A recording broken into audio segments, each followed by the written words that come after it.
Hey, it's Elise Hugh. You're listening to TED Talks Daily. Today's lesson is something I really needed since focus has been a real problem lately.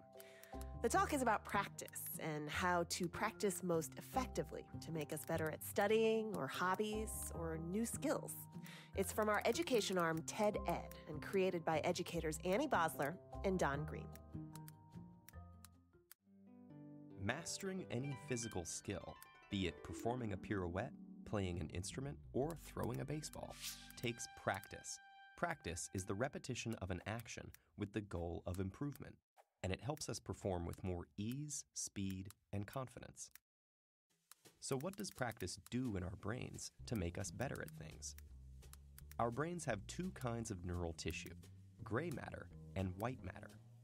The gray matter processes information in the brain, directing signals and sensory stimuli to nerve cells, while white matter is mostly made up of fatty tissue and nerve fibers. In order for our bodies to move, information needs to travel from the brain's gray matter down the spinal cord through a chain of nerve fibers called axons to our muscles. So how does practice or repetition affect the inner workings of our brains? The axons that exist in the white matter are wrapped with a fatty substance called myelin, and it's this myelin covering or sheath that seems to change with practice. Myelin is similar to insulation on electrical cables. It prevents energy loss from electrical signals that the brain uses, moving them more efficiently along neural pathways. Some recent studies in mice suggest that the repetition of a physical motion increases the layers of myelin sheath that insulates the axons. And the more layers, the greater the insulation around the axon chains, forming a sort of superhighway for information connecting your brain to your muscles. So while many athletes and performers attribute their successes to muscle memory, muscles themselves don't really have memory. Rather, it may be the myelination of neural pathways that give these athletes and performers their edge with faster and more efficient neural pathways. There are many theories that attempt to quantify the number of hours, days, and even years of practice that it takes to master a skill. While we don't yet have a magic number, we do know that mastery isn't simply about the amount of hours of practice. It's also the quality and effectiveness of that practice. Effective practice is consistent, intensely focused, and targets content or weaknesses that lie at the edge of one's current abilities. So if effective practice is the key, how can we get the most out of our practice time?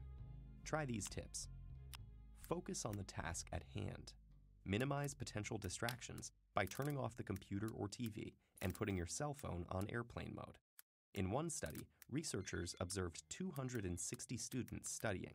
On average, those students were able to stay on task for only 6 minutes at a time. Laptops, smartphones, and particularly Facebook were the root of most distractions. Start out slowly or in slow motion. Coordination is built with repetitions, whether correct or incorrect.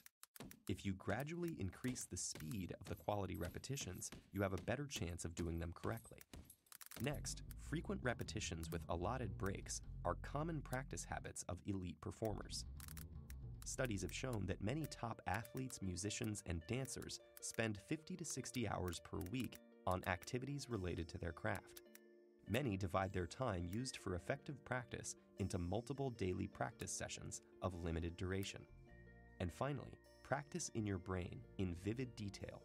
It's a bit surprising, but a number of studies suggest that once a physical motion has been established, it can be reinforced just by imagining it. In one study, 144 basketball players were divided into two groups. Group A physically practiced one-handed free throws, while Group B only mentally practiced them. When they were tested at the end of the 2-week experiment, the intermediate and experienced players in both groups had improved by nearly the same amount. As scientists get closer to unraveling the secrets of our brains, our understanding of effective practice will only improve. In the meantime, effective practice is the best way we have of pushing our individual limits, achieving new heights, and maximizing our potential. TED Talks Daily is hosted by me, Elise Hugh, and produced by TED. Theme music is from Allison Leighton Brown, and our mixer is Christopher Fazy Bogan. We record the talks at TED events we host or from TEDx events, which are organized independently by volunteers all over the world. And we'd love to hear from you. Leave us a review on Apple Podcasts or email us at podcasts@ted.com.